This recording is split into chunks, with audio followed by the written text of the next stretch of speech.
Welcome to another provider preview. I'm Julie Hatfield, still president of Beyond the Game Alliance. We are a nonprofit organization that holistically and proactively educates and supports student athletes in preparing them for their game, but also life beyond the game. I'm honored to have career coaching specialist, founder of The Next Move LLC, Deanna Pickering, in the room today. Welcome, Deanna. Thanks, Julie.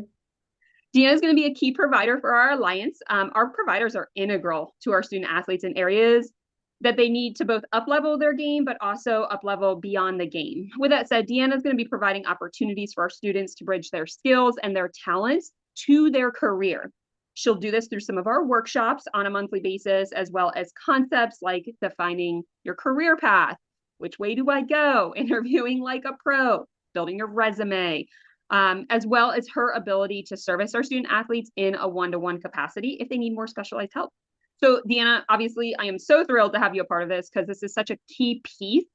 And it's also a gap for many of our student athletes is how do I transfer where I'm at in academia to life beyond the game and career and in my profession. I'd love to hear just a little bit about your backstory, kind of leading you up into this space, if you could share with us. Absolutely, Julie. Thanks for having me. And I'm so excited to be a part of this and to be offering my services as part of this organization. I guess I would start with, how I actually got into career coaching and where I see it helping the most, right? So I've spent the last 30 years in corporate America. I work for a very large financial institution. Over the years of being in that role or the roles that I've held there, I've done a lot of managing, mentoring, and coaching people to actually help them advance their careers. Over the years, that turned into really helping more and more people figure out what they wanted to do, how to get what they knew onto paper, and then helping them figure out where to go and to move their career forward.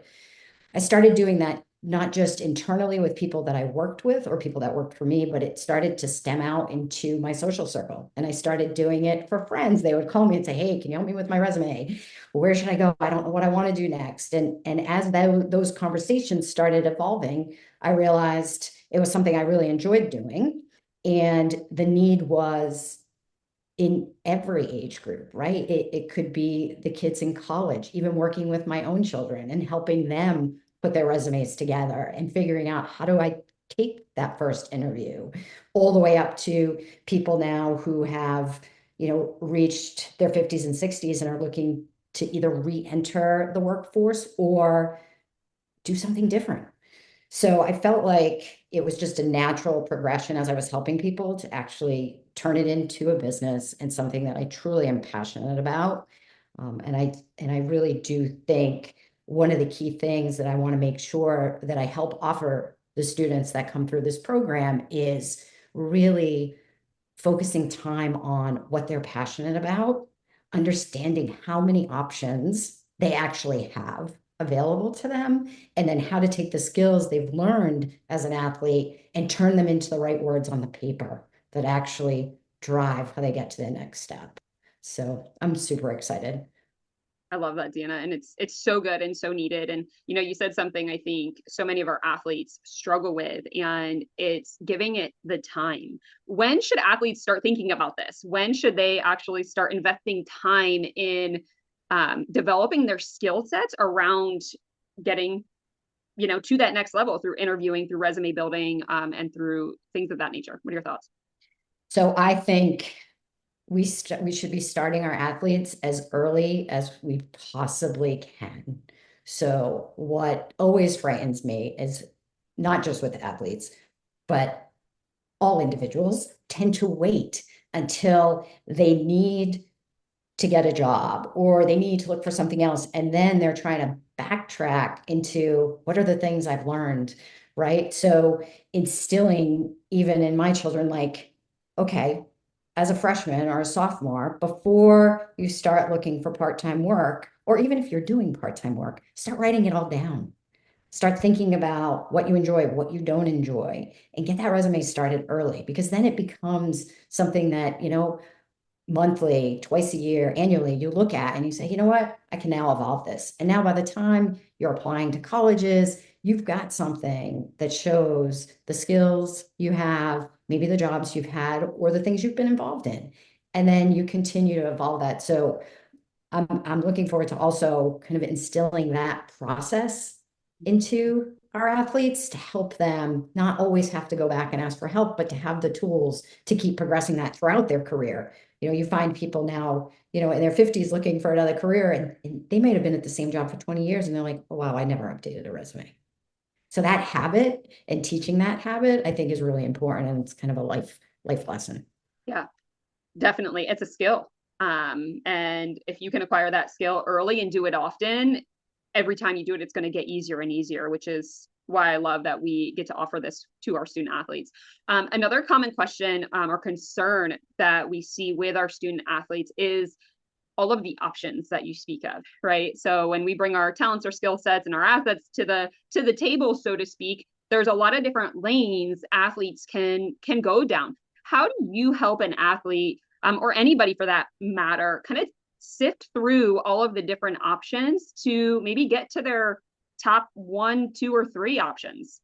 So this is the biggest component of the program that I've built and that I share through the next move. We spend, I would say, anywhere from 4 to 6 weeks for somebody who's kind of really investing a good amount of time in this on values, passion. So it's not just skills. So yeah, we can write down skills, we can work together to figure that out, but it's really the tool set I've built around passion and values that helps students and individuals narrow down where they should be looking. Because one of the things that all of us find is, we have certain skills, right? And what people don't recognize sometimes is those skills are transferable to multiple organizations or careers, right? So, but just because I have this skill and I could do this skill in healthcare doesn't mean that makes sense for me because healthcare isn't something that I'm passionate about or aligned to the values that I want to put forward in my next career. So we will spend a good amount of time on thinking through what we're passionate about and what our values are, because I do think that helps you narrow down what lane you want to be in as you're looking at your next career. Yeah, love that. And from there, as you move into interviewing and that process, what are the common missteps or just struggles that you're seeing with student athletes or collegiate or even high school athletes who are applying for career, applying for positions? Any thoughts around just that interviewing process and how what common gaps you're seeing right now? Yeah, so I think the biggest gap that I see is that there's a lack of confidence that the skills they have are enough for Mm-hmm. the role they're applying for. Like, I hear this a lot. Well, I don't have those exact requirements that the company is looking for in their job description. Mm-hmm. And getting students, um, and quite honestly, sometimes our older generation to realize, like, you don't have to check every box on a job description that an employer has out there, but I'm going to teach you how to talk to the skills you have and how it applies to that role if it's the role that you want. So it's really, it's going to be so important for the interview process to understand the jobs you're applying for and then how to prepare yourself for that interview so that you can make a very strong case as to why you are qualified for that role. And that's where I think I see the most struggle is that confidence. So by working through examples and by practicing and doing mock interviews, we're going to build their confidence. Mm.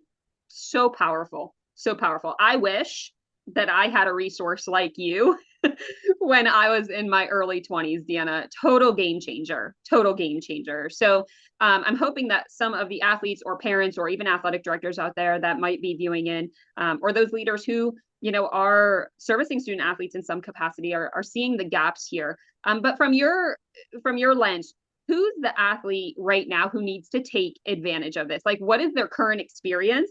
What are they maybe struggling with? What are they maybe thinking? What are they maybe getting ready to do that you're like, hey, it's probably it's time. It's time to get some coaching around this. Yeah, so I think it's, as I'm thinking through the athletes that are going to go through the program, I think most athlete students that are in their junior year of school should be starting this process because I think, and I've seen that once students get into their senior year, there's so much going on and the pressure mounts because you're about to finish school that year and oh my God, what if I don't have a job? I don't even know what I want to do.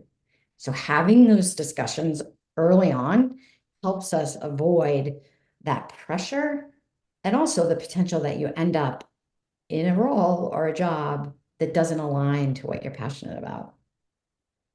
Yep. And that is not where we want the students to be. Yep. So junior year, regardless, you probably need some support in this area, right? You don't Absolutely. have to be in panic mode. You don't have to be in, Right. but if you can be proactive in junior year of high school or junior year of college, as right before those transitions would be a great time to get some counsel around this. Now, what I love about what we've done with the Alliance is that you're going to be able to help our student athletes get some reps in and actually get some practice in. And I would highly encourage our student athletes in the Alliance who are watching this to show up in the room with Coach Deanna when you see the opportunity to do so. So, Deanna, thank you so much for all you do for the Alliance, but for joining us today. Thank you. So our mission here is to truly support these athletes in their game and beyond. And we all know how important it comes to helping them get jobs, right? To move on in their career. That is the ultimate goal. The game doesn't end, it just changes. So since we are a nonprofit, we invite you to join our mission to help fund all these incredible resources for our athletes. There's three ways that you can help move our mission forward. One, if you're a leader of athletes, if you're a coach, a parent, or an athletic director, and you have athletes junior year in high school and above, you can become an aligned provider and allow us to come in, fully service your student athletes and give them access to incredible services and people like Coach Deanna. You can also become an aligned provider, just like Deanna. If you have a special skill set and a heart for these athletes, let's definitely get that conversation started. And lastly, you can become a corporate sponsor. If you are a business owner who has a heart for these athletes and you just want to be a part of the mission to serve them, you can learn more about these ways to give at beyondthegamealliance.org. Thank you again, Deanna, for joining us today. I will see you in a Zoom room soon. Thanks, Julie.